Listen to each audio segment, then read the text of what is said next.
Sweating in a Bear Suit is a swear-friendly podcast. We don't do it heaps, and we're talking about the F and S variety of swears, but we trust you to take care of yourself and sit this one out if that's not for you. Now, on to getting sweaty. Sweating in a bear suit. Sweating in a bear suit. I am sweating in a bear suit. Sweating in a bear suit and having lots of fun with my sweat. Look at our dogs, everyone. They're great. Look at my dog. He's going to stand here for a long time. Better get perfectly in shot so you can see Gary. Great. Drifter doing a little bit of circle work. And there he goes. You're such a good boy doing your job. You got to help your dad be interesting on internet TV. I've already had You're feedback. On internet TV. I've already had feedback from friends who love the dogs who say, "Oh, Great. and look, Gary was in there." So, Wayne, this is for you. Gary is right there for you to look at. Yeah, except his head's my Drifter's facing the wrong way because when his head faces the other way, he hangs it off the edge and he gets the Dali head, which has already been sent to me as a screenshot multiple times. Like, what's happening to your dog in the back? Oh, Gary! Gary. Oh. Where are you going? Oh. Anyway. No. All right. I'll stop this take. Or are we just going straight in? Keep going. I can't really start with hello now, but I will. Hello, no, you can. All right. And no, you ready? Wait, I'm going to count you in. And 3, 2, 1. Hello, and welcome to Sweating in a Bear Suit, the podcast where we talk about the world in which we work and live and all the things that go with it. But the podcast does not have a strap line, and so each time we record, Stef comes up with a new one. So, Stef, what's our strap line today? Stef, the creative genius behind everything. Behind such things as you haven't heard of any of these things. I've made another strapline. Get ready. It is in poetry form again because I do poems. So the strapline would be this, Georgina. It would be, "Hi, welcome to Sweating in a Bear Suit." And then you would say this, "It's a show with no line of strap, but it's full of chits and chats. About work and leadership and stuff like that. Blippy, bloopy, bloppy, blap." Oh, yeah, that's a good one, Stef. That's a good one. I mean...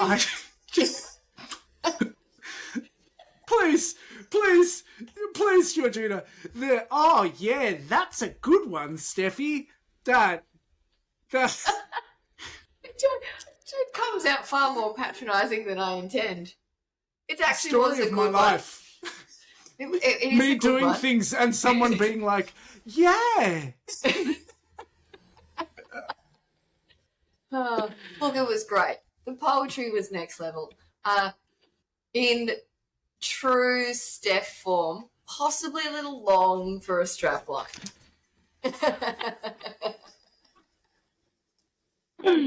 Yeah. Straplines are meant to be like five words long. I think I probably did 5 times that. Yeah, I think so. Yeah. So, possibly used for something else, not the strapline. It means that you get out of the attempt for next time. Great, excellent. Well, I will. Wait, I'm going to give you the shortest one possible next time. Great. Are you ready? It will be so short. I'm ready. Okay. I can't wait to hear the one-word strapline from Stef. Yeah. Great. Okay. Sorry, one very, very long word. Supercalifragilisticexpialidocious. Yes. Okay. We look forward to it. In the meantime, we have an episode of Sweating in a Bear Suit we were going to talk about today. This will be the next bit of the brown paper. It is the next phase in Brown Chats. This is where we talk to how we got to here. Like, how did the problem of work not working happen? We had a more catchy line in that, Steph. What was it? The story of work so far. The story of work so far. Great. So, Steph, tell us, what's the story of work so far? Yeah, it's great. I'm so glad that you couldn't remember that phrase, since it's the whole name of a chapter in a 9,999 word document that we wrote. Let me tell you the story of work so far, my friends who are listening with your ears. We think it's really important to put this problem in its context because we think that fundamentally the way we think about work is not set up for the times that we are in now. And that is because before, whenever I say this, I feel like such an academic wanker because I'm about to say the sentence, we have to talk about the Industrial Revolution. We have to talk about something that happened in the 1760s. But before the Industrial Revolution, a workforce and a work day was not something that we held in our minds. So before the Industrial Revolution, the way we produced stuff and did things was generally in family or village groupings. You did things when that group wanted to do them. You were led by the sun or led by your desire to do work at certain times. You produced things on your own clock. You made goods. You traded them with other people. So industry was predominantly rural and in people's homes. And then this thing happened called the Industrial Revolution. And all that means is that we started making some fancy machines that could produce heaps more stuff and produce it at really good quality and very efficiently. And the problem with that is our whole society was not set up to have a whole bunch of people working together from different communities at the same time, keeping these machines running. So there was almost like an education drive to train humans in this new thing called a workday, because these machines required people working to a schedule, required working efficiently, required taking instructions and orders from people that they hadn't grown up with. There were a whole bunch of things, not pissing on things. Like when you look at the historical record and you look at the rules they had to teach people, it was like, don't just piss on the wall. Don't show up really drunk to work. Those things still exist in HR policy around the world. Oh, yeah. Well, you know your HR ancestors. And basically that meant that we had to design the concept of work. And the way we had to design it was to serve the needs of machines. And this is very important for our later argument. What that required is people doing the same things without any innovation or creativity. It required people not to distract each other by talking to each other while they were working. There were lots of rules about not talking to people while you're working. Required people to show up very, very much on time, and people were docked like half days pays if they were a minute late to work. And so it required a compliance as well. You had to take orders and respect orders and authority to a degree that we wouldn't accept today. And so the system was built to educate people to behave in a certain way. And that is what our modern concept of work is based on. I've ranted for a long time, G. How was that for the beginning of our story? Oh, that's great. I was about to yes and you in the command and control kind of rant you're about to go on, the concept of how a factory worked relied on a small group of people who were high up the hierarchy, understanding the whole system that reported to them. And so it wasn't just that you were a cog in a machine because you relied on the person above you to tell you all the things, which is quite, depending on who you talk to, it is quite different from what we require these days to build an effective team and an effective company. So then what happened? So then, at the same time as the Industrial Revolution happening and factories being set up and a workforce being educated, there was this dude called Frederick the Great of Prussia. This is how much of a nerd I am, G. This is really vulnerable here. I'm really going into it. This dude called Frederick the Great of Prussia saw how the Industrial Revolution was making things and looked at his army and went, what if my army was set up in a similar way? So he took concepts of command and control and how the Industrial Revolution was working with people to make them serve the needs of machines, industrialized his army and created a whole bunch of systems of working that was based on Industrial Revolution principles. In fact, it was kind of almost built at the same time. A lot of those principles are still in place today. A lot of them have changed because even the military has realized that they have to get creative with solutions. But that happened at the same time. And these two things bubbled along: Industrial Revolution, military-industrial complex, like working together. Many years passed. A lot of terrible things happened because of the Industrial Revolution, a lot of good things too. And we got to the start of the 19th century, and the world had itself a couple of the world wars.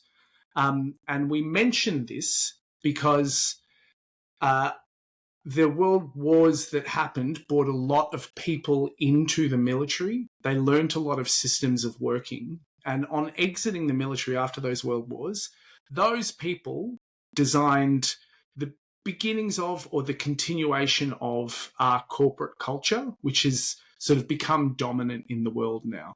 And they took a lot of principles from the military and brought it into how work worked.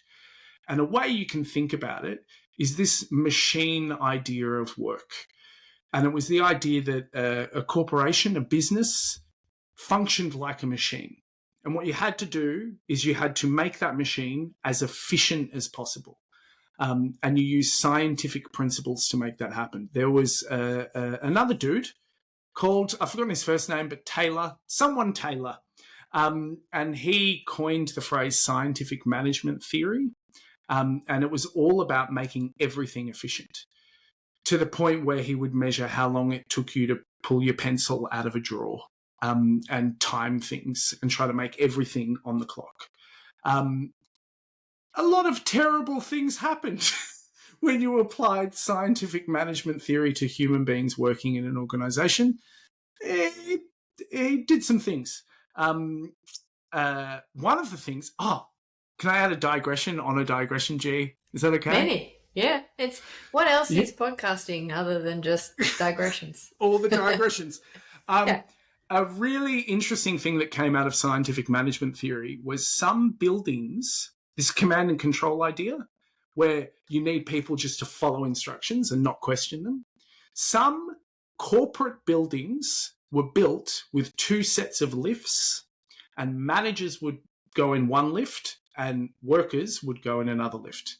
And the theory was that you did not want the two groups of people mixing together and talking to each other, because that might break the scientific objectivity of keeping management separate from the people that were actually doing the tasks, which I would argue is a terrible idea.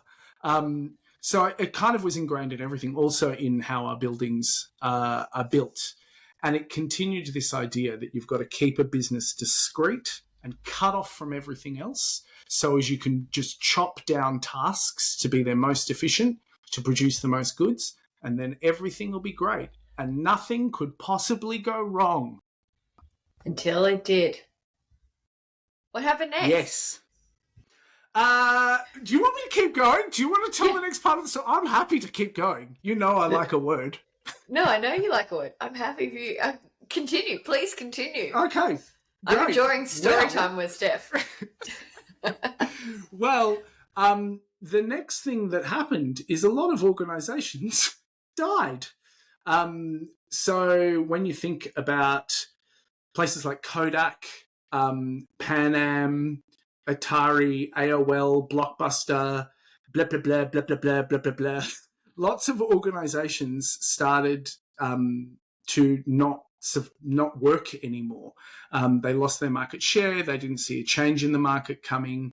And very smart people who study a thing that I like to study called systems psychodynamic. We need to have an alarm that goes nerd alert. Some kind of... Yeah, nerd alert. Anyway, systems psychodynamics. Yeah, klaxon, a nerd klaxon. You'll hear about it next chapter, but it's a discipline of study that looks at groups. They noticed that there were certain organizations that were failing and there were certain organizations that were thriving. And they noticed that the ones that were thriving were the ones that viewed themselves not like a machine that is discrete and cut off from the environment. That was the organizations that viewed themselves as part of their environment.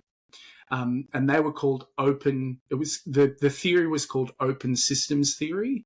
It is now the only world in which organizations operate now. And basically it's the idea that if you're going to be a thriving business, you need to be learning all the time from your environment and allowing your environment to affect you so as you can respond to the needs of the market and your customers and your workers and everyone, because those organizations are healthy. So one is the Industrial Revolution idea is that work is a machine. The open systems theory is that work is an organism that needs to find equilibrium with its environment. Those organizations started to thrive more. And then we got ourselves another little revolution. What was that revolution, G? The digital revolution. Oh, is this where you're going? Tell me this is where we're going. Yes, great. Yeah, this is what other revolution was there? I don't know. Just checking. Yeah. So then the internet was invented. And look, the internet, the examples that Stef gave before around things like Blockbuster and Kodak, part of their demise was technology-based in that they didn't respond to how technology was changing the world. But one of the other things that other companies like Pan Am didn't respond to is how human beings were interacting differently. Their expectations on customer experience and had changed because technology, the world had changed. We were all learning from each other far, far more than we did back in the day. And so what happened then, it meant that learning is vital for the success of companies because the companies that win in business are creative. They innovate. So they're learning new things and they're inventing new things that change the way that we interact with the entire world. So we needed a whole new set of skills because we didn't have to get good at just the one tiny thing that was the cog in the machine that I represented as a worker. And me as a manager, I couldn't just learn how my system worked and then tell the people below me how to do that. I needed to learn how to adapt to market conditions, company conditions, people, how people needed to be managed and treated because we weren't cogs in a machine anymore. We are creative beings that are hired for their potential, not the things that they've done in the past. So we need a new model. We can't be thinking about management and leadership like we did in the Industrial Revolution, because the demands of business and people have changed. So what's interesting to us is when you think about how those demands have changed, in some senses, they are diametrically opposed to what we needed workers to be during the Industrial Revolution. You know, the words that you were using, creativity, innovation, we have to communicate with each other. We've got to talk to each other about what's happening internally in the organization and also outside of the organization. And also, we have to talk to our competitors. We collaborate across organizational boundaries now. That's totally normal and fine and healthy and good. And if we are still holding the mental model of work, which I think we are from the Industrial Revolution, it's going to make doing all of those things incredibly hard. It's almost like the system is set up to make us fail. And we would argue that this could be a major contributing factor to why everyone's having a terrible time at work. It's like, here's an analogy that I don't think it's going to work, yeah? It's like you've got some kind of terrible older brother that's been playing the game of, you know, when they get your own hand and slap you in the head and they go like, stop hitting yourself, stop hitting yourself. Like, the work system is doing that to ourselves while we're trying to do these really important things. And we need the work system to stop making us hit ourselves in the head so as we can actually focus on the really complex stuff that we have to do now in order to solve really big problems. And that's the world in which we find ourselves now, at this cusp of needing to change the way we think about work, to foster collaboration, communication, innovation, creativity, all of those things. Boom! Mic drop. Perfectly timed, Steph. We could continue on this topic because this sort of is the start of where Steph and I get quite ranty. But in the interest of short, snappy episodes, we will leave you on this cliffhanger and say join us next time for What Might Help. So, as is tradition, we leave you with let's go make some flying cars. Sick! Bye! Bye!